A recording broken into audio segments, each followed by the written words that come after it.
Hello students, आज हम topic पढ़ते हैं मेंडल के बारे में। मेंडल के बारे में हम स्टडी करेंगे कि मेंडल कौन थे।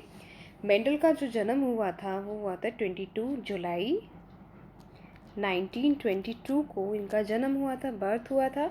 और इन्होंने वर्क किया था पाइसम सटाइवम पे। पाइसम सटाइवम पाइसम सटाइवम क्या होती है?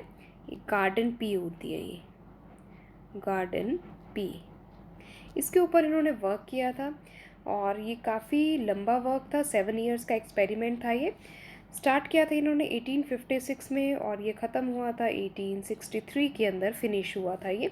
यानी अप्रॉक्सीमेटली 7 इयर्स इनको लग गया था अपने काम को कंप्लीट करने में। इसके बाद जो है कि इन्होंने कुछ और चीज़ों को स्टडी किया था।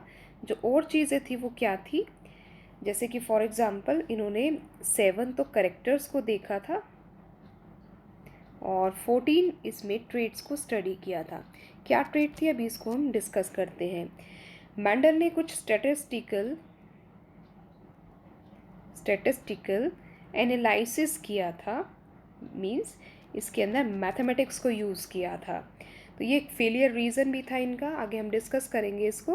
क्योंकि उस टाइम पे जितने भी साइंटिस्ट थे वो बायोलॉजिकल जितने भी फिनोमिनाज थे या एक्सपेरिमेंट्स थे उनके अंदर, यानी जितने भी बायोलॉजिस्ट थे उस टाइम पे मैथ्स को बायो के अंदर डालना थोड़ा सा अनएक्सेप्टेबल सी थिंग मानते थे। तो इसलिए ये रिजेक्ट भी हुए थे। लेकिन आगे चल के ये फादर ऑफ जेनेटिक्स भी कहलाए हैं। चलिए इसको डिस्कस करते हैं। कहते हैं कि इनकी डेथ जो थी वो रीनल डिसऑर्डर से हो गई थी। 1884 के अंदर इनकी डेथ हो गई थी। तो अभी जो है इनका जो वर्क था वो डिस्कस करते हैं हम। क्या वर्क था? करेक्टर्स जो स्टडी किए थे। सबसे पहले हम करते हैं फर्स्ट नंबर पे जो था इनका करेक्टर क्या थे।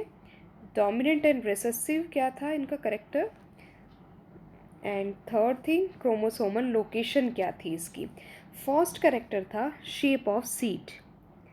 शेप ऑफ सीड इसको स्टडी किया था।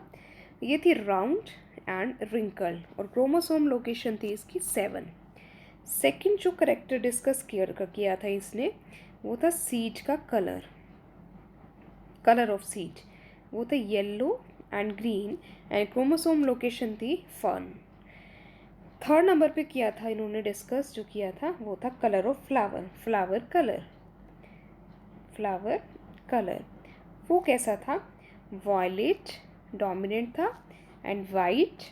क्रोमोसोम लोकेशन जो थी वो क्या थी? 1 थी।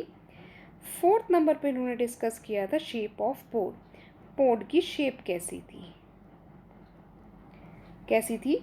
वो थी फुल एंड कॉन्स्ट्रिक्टेड और location of chromosome is 4। Fifth number पे जो इन्होंने डिस्कस किया था वो था पॉड का कलर। पॉड कलर वो था green and yellow. Chromosome location थी 5। नंबर 6 पे इन्होंने डिस्कस किया था फ्लावर की पोजीशन। फ्लावर पोजीशन वो थी axial and terminal. After that chromosome location थी 4। सेवंथ नंबर, स्टेम की हाइट क्या थी? वो थी tall and dwarf. Chromosome location is 4। तो ये इन्होंने डिस्कस किया था। क्रोमोसोम जितने भी थे ये सारे वो थोड़ा सा लर्न करना, ताकि वो नेट वगैरह के एग्ज़ाम के अंदर कई बार पूछ लेते हैं। क्रोमोसोम लोकेशन क्या थी एनसीईआरटी में मेंशन नहीं है ये। तो ये थे मेंडल के करेक्टर जो हमने डिस्कस किए। अब डिस्कस करते हैं कि जो मेंडल का वर्क था वो फेल क्यों हुआ। फेलियर ऑफ मेंडल वर्क क्यों हुआ था ये, इसके बारे में डिस्कस करते हैं। मेंडल्स वर्क क्यों हुआ था? एक तो कम्युनिकेशन उस टाइम पे क्या थी, स्ट्रॉन्ग नहीं थी। कम्युनिकेशन जो थी काफ़ी वीक थी। आजकल तो जैसे ऑनलाइन वगैरह सब कुछ मेथड है, लेकिन उस टाइम पे communication is not so easy. Phone वगैरह की सुविधा नहीं थी, मोबाइल्स वगैरह नहीं थे, तो communication is not so easy.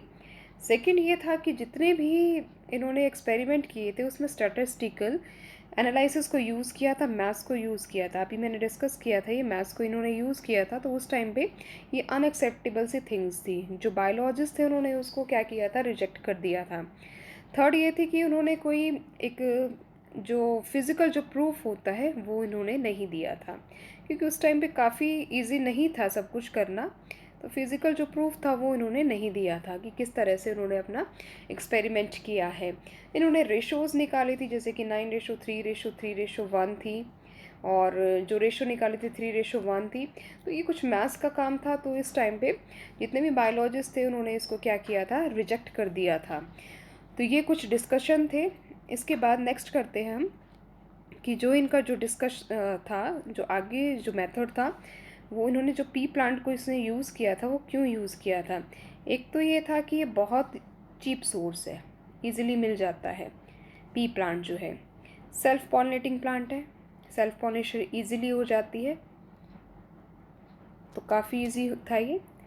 Third जो था, इनके लिए डिस्टिंक्ट जितने भी कॉन्ट्रास्टिंग करेक्टर्स थे वो इजीली विजिबल थे। डिस्टिंक्ट जितने भी कॉन्ट्रास्टिंग ट्रेड्स इन्होंने देखने थे वो सारे के सारे क्या थे, इजीली फाउंड हो रहे। Contrasting traits are easily distinguish, तो इजीली मिल रहे थे इनको। लाइफ स्पैन काफ़ी शॉर्ट था, life span is very short. तो शॉर्ट लाइफ स्पैन के कारण क्या था, ये पी प्लांट एक्सेप्टेबल था और इन्होंने पी प्लांट के ऊपर ही डिस्कवरी की। तो ये था discussion of the P plant, selection of the P plant. Next है कि जो मेंडल के जो वर्क थे वो 3 साइंटिस्ट ने रीडिस्कवर किए थे। Rediscovered by Mendel work is rediscovered by 3 scientist. Number 1 Hugo de Vries, काफ़ी इंपॉर्टेंट क्वेश्चन है ये, ह्यूगो डिवेरिस। नंबर 2 ये डच साइंटिस्ट थे, याद रखना इसको आप। नेक्स्ट थे कार्ल कॉरेंस,